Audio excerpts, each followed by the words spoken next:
Au pas tous, bien-aimés frères et sœurs, la France va désormais fabriquer ses uniformes, en tout cas une partie, à Madagascar. Waouh, intéressant. C'est pour la première fois que la France délocalise en Afrique. Pour la première fois de son histoire. Ils ont délocalisé partout, sauf en Afrique, parce qu'il ne faut pas que l'Afrique puisse avoir une industrie. Il ne faut pas que l'Afrique puisse être capable. Vous savez, la Chine a commencé comme ça, parce que les Américains ont délocalisé en Chine. Après, ils sont allés en Inde, ils ont délocalisé en Inde. Et aujourd'hui, vous voyez, la Chine et l'Inde sont devenus de grandes puissances. Ils n'ont jamais voulu délocaliser en Afrique parce qu'ils savaient que s'ils délocalisent en Afrique, les Africains vont monter.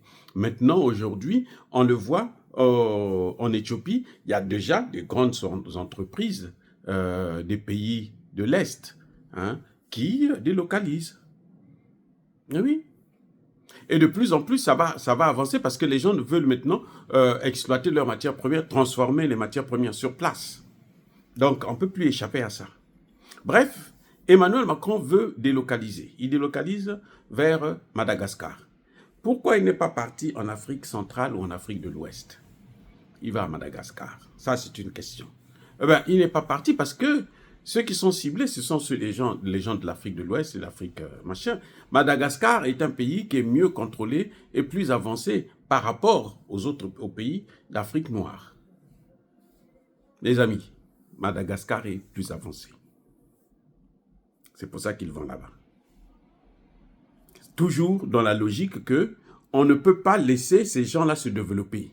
Mais c'est trop tard, puisque nous, on a déjà pris notre envol. La France peut faire tout ce qu'elle veut, c'est trop tard. Aujourd'hui, le problème de la France, c'est comment elle va faire pour survivre sans nous. C'est la vraie question que les Français devraient se poser. C'est ça. Mais penser que nous, on les attend encore, c'est trop tard, c'est fini. Mais je vais vous dire pourquoi.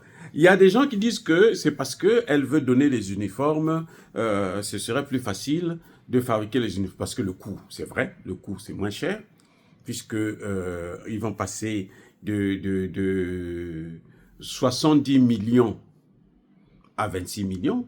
Donc ça fera près de 40 et quelques millions d'économies pour la France. C'est très bien. Mais moi, je ne pense pas que c'est pour les terroristes. Parce que les terroristes, ils n'ont pas d'uniforme. Ils n'ont pas besoin de ça, d'ailleurs. Eux, ils sont en lambeaux et puis ils font leur travail. Mais je pense beaucoup plus que, en fait, c'est pour concurrencer le marché africain qui est en émergence. Vous savez que le Burkina Faso fabrique maintenant ses uniformes au Burkina Faso. Avant, on les fabriquait tous en France. Le Burkina Faso fabrique maintenant au Burkina Faso. C'est pour concurrencer les usines qui sont en train de se créer en Afrique. C'est-à-dire que les gens vont dire, mais nous sommes les Français made in France. Parce qu'il y a des idiots en Afrique, il y a encore des idiots qui pensent que quand c'est made in France, c'est ce qui est bien. Je dis bien les idiots. Parce que les gens sérieux, ils ont déjà compris que ce n'est pas ce qui est bien, au contraire. Le Burkina Faso va maintenant a déjà commencé à fabriquer ses propres uniformes. Le Burkina Faso a même changé les tenues des magistrats. Mais comment il faut faire pour casser ce marché? Parce que les Africains vont venir maintenant acheter au Burkina Faso. Vont venir maintenant fabriquer au Burkina Faso.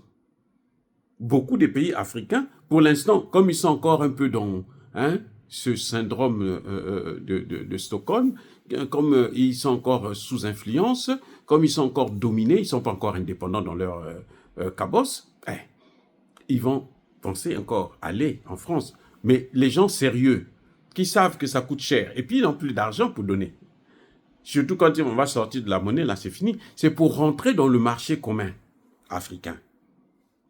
C'est pour ça que ce marché-là, en fait, ça ne nous avantage pas encore. Parce que nous, on ne fabrique rien. C'est des autres qui vont amener dans notre marché pour se faire faciliter, consommer ce qu'eux, ils produisent. Donc, quand Emmanuel Macron délocalise la fabrication de ces uniformes, c'est d'abord pour faire la concurrence avec le Burkina Faso. Pour que les pays africains, au lieu de venir là-bas en France, parce que ça va coûter 2, 3, 4 fois plus cher, ils préféreront venir. La France va faire les démarches pour qu'ils viennent à Madagascar. Ce n'est pas les uniformes français qu'ils vont faire là-bas, c'est les uniformes africains. C'est pour copier, c'est pour faire la concurrence au Burkina Faso. Et puis pour empêcher à d'autres pays africains qui veulent, qui seraient tentés de pouvoir le faire. Parce que là, comme ça se trouve à Madagascar, ce n'est plus la France, ce n'est plus Emmanuel Macron qui va faire le lobbying pour avoir des marchés. Non, ce n'est plus Emmanuel Macron. C'est Madagascar qui va faire le lobbying en Afrique pour dire aux Africains, nous avons une usine chez nous.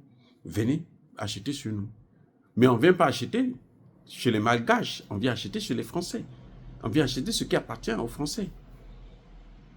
La France a des problèmes sérieux. La France a perdu. Donc, elle cherche encore à se réadapter, hein, à reprendre le contrôle d'une manière ou d'une autre. Mais c'est fini, parce que même ce que les Français vont fabriquer à Madagascar, ça va coûter plus cher. Que je sache, Madagascar ne plante pas le coton.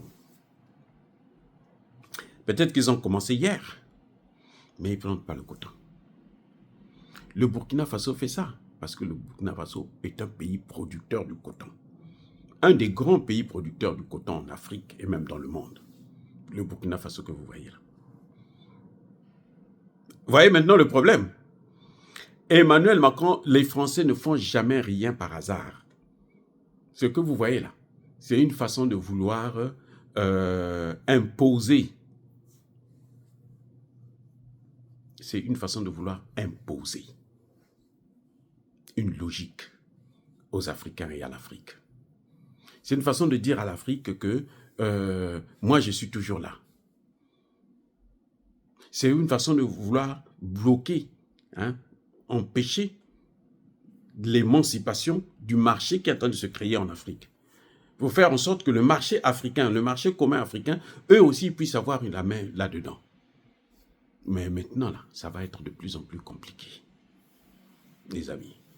Quand une usine, hein, c'est une entreprise, mais une entreprise a une identité.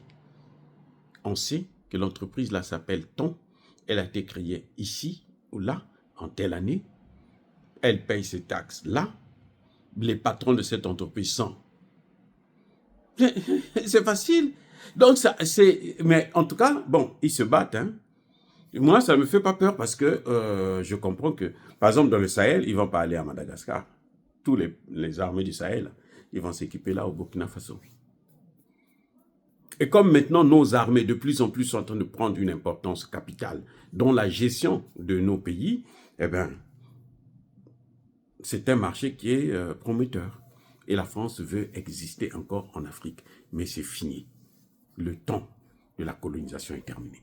Les amis, soyez bénis, abondamment bénis par le Dieu des Kémites et par nos ancêtres angélisés. Mais que tous ceux qui persécutent le continent africain, le pillent et le déstabilisent, qu'ils soient noirs, blancs, chinois, arabes, juifs, indiens, qui qu'ils soient punis, maudits, foudroyés, neutralisés, écrasés, effacés par le Dieu des Kémites et par nos ancêtres angélisés. Vive l'Afrique éternelle, j'ai dit et j'assume.